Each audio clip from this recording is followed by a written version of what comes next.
भी आप एक पीसी लेने जाते हैं, आप एक कंप्लीट लिस्ट रेडी रखते हैं कि आपको कौन सा सीपीयू लेना है, मदरबोर्ड आप कौन सा लगाएंगे, एचडीडी लगाएंगे या एसएसडी लगाएंगे, मतलब सारा इन्फॉर्मेशन आप लेके जाते हैं। पर एक चीज़ जिसको आप इग्नोर कर देते हैं कि वो है मॉनिटर, कि आप कौन सा मॉनिटर लेंगे। जो भी शॉपकीपर आपको एडवाइस कर देता है आप वही मॉनिटर ले लेते हैं। तो चलिए आज की वीडियो में हम ये देखेंगे कि आपको कौन सा मॉनिटर लेना चाहिए, मतलब आपके काम और बजट के हिसाब से कौन सा मॉनिटर आपके लिए बेस्ट है, और जब एक आप मॉनिटर लेने जाएं तो आपको किन किन पॉइंट्स को ध्यान रखना चाहिए। तो चलिए वीडियो स्टार्ट करते हैं। तो चलिए शुरू करते हैं। हेलो फ्रेंड्स, माय नेम है स्वप्न श्रीवास्तव और आप देख रहे हैं मेरा यूट्यूब चैनल नई रफ्तार।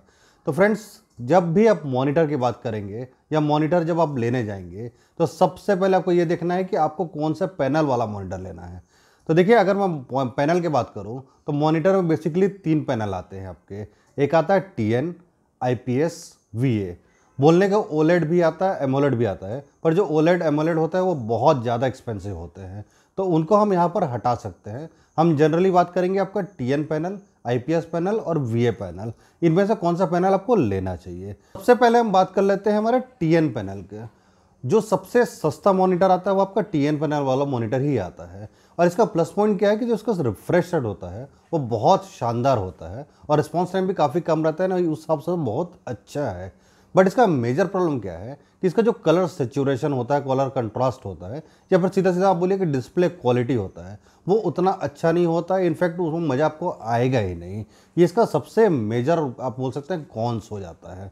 अगर मैं बात करूँ आपका आईपीएस पैनल, जो कि सेकंड पैनल हमारा आता है, तो सबसे बेस्ट डिस्प्ले क्वालिटी कोई आपको प्रोवाइड करता है तो वो आता है आईपीएस पैनल। लेकिन इसका भी मेजर प्रॉब्लम क्या आ रहा है, सेम आपका टीएन से उल्टा, कि इसका रिफ्रेश रेट बहुत कम देखने को मिलता है, रिस्पॉन्स टाइम आपको ज़्यादा देखने को मिलता है। तो अगर डिस्प्ले क्वालिटी वाली चीज़ को आपको देखना है तो फिर आपको आईपीएस पैनल की तरफ जाना चाहिए, और ये आईपीएस पैनल थोड़ा सा आपका एक्सपेंसिव भी मिलते हैं।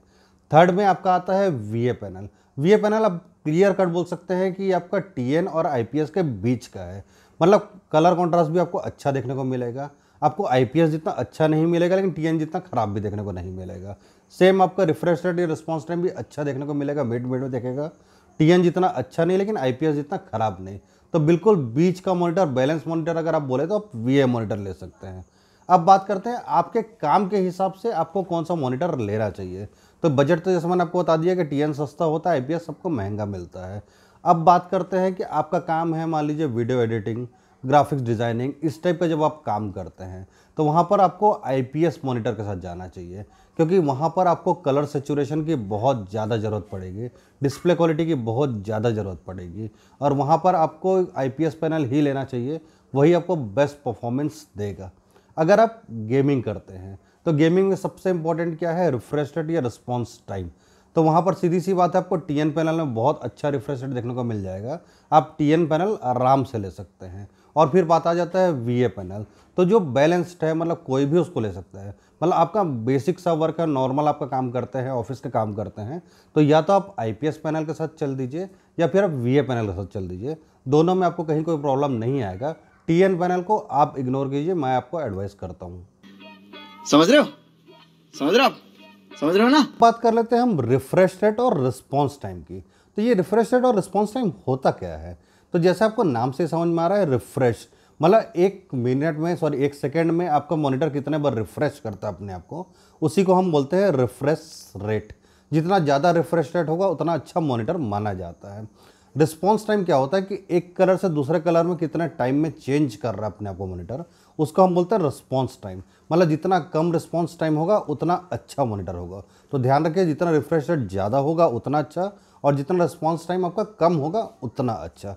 अब ये मार्केटिंग गिमिक बहुत है कि अच्छा रिफ्रेश रेट 60 हर्ट्ज तो ठीक है, 120 हर्ट्ज भी मुझे चाहिए, उससे ऊपर भी चाहिए। क्या वाकई आपको इसकी ज़रूरत है? तो देखिए, अगर आपका बेसिक वर्क है, मतलब बेसिक छोड़ दीजिए, आपका सिर्फ गेमिंग को छोड़ के कोई भी काम है, तो आपको बहुत ज़्यादा रिफ्रेश रेट की ज़रूरत नहीं है। जो 60 हर्ट्ज का कॉमन आपका रिफ्रेश रेट वाला मॉनिटर आता है, मोर देन इनफ है। सिर्फ गेमिंग के लिए उससे ज़्यादा आपको रिफ्रेश रेट वाले मॉनिटर की ज़रूरत है। अदरवाइज़ आपको बिल्कुल भी नहीं सोचना है बाकी चीज़ों के लिए। कॉमन आप मॉनिटर लीजिए, कहीं आपको कोई दिक्कत नहीं आएगी। अब बात कर लेते हैं हम साइज़ और रेजोल्यूशन की, कि कौन सा साइज़ का आपको मॉनिटर लेना चाहिए। तो देखिए, आप मार्केट में जब जाएंगे तो बहुत अलग अलग साइज़ के आपको मॉनिटर देखने को मिल जाते हैं।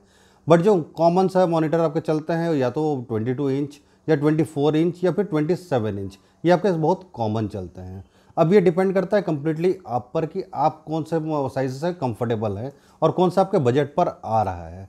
मैं एक चीज़ ज़रूर बोलता हूँ कि अगर आप पास में बैठ कर अगर वर्क करना है, अगर आपको टेबल में ही रख कर वहीं पर काम करना है, तो फिर बहुत बड़ा मॉनिटर मत लीजिए, वहाँ पे आपको प्रॉब्लम आएगा। अगर आप उसको कहीं वॉल हैंग किए हुए हैं या फिर आप उसको वायरलेसली बाहर से दूर से कनेक्ट करते हैं, दूर से यूज़ करते हैं, तो फिर आप बड़े मॉनिटर के साथ जा सकते हैं। तो कौन से साइज़ के साथ जाना है ये कम्प्लीटली आप पर डिपेंड करता है। अब बात करते हैं रेजोल्यूशन की। तो मॉनिटर में देखिए अलग अलग रेजोल्यूशन में आते हैं। 720p जिसको हम HD या HD रेडी बोल देते हैं, 1080 मतलब जो कि हम आपको फुल HD बोलते हैं, 2K आता है, 4K आता है, 8K भी आता है, बट उसका बात छोड़ दीजिए, हम यहाँ पर बात करते हैं 2K और 4K तक। तो आपको कौन सा रेजोल्यूशन वाला मॉनिटर लेना चाहिए? तो 720p रेजोल्यूशन तो आप बिल्कुल भूल जाइए, आज के डेट में कोई मतलब नहीं है।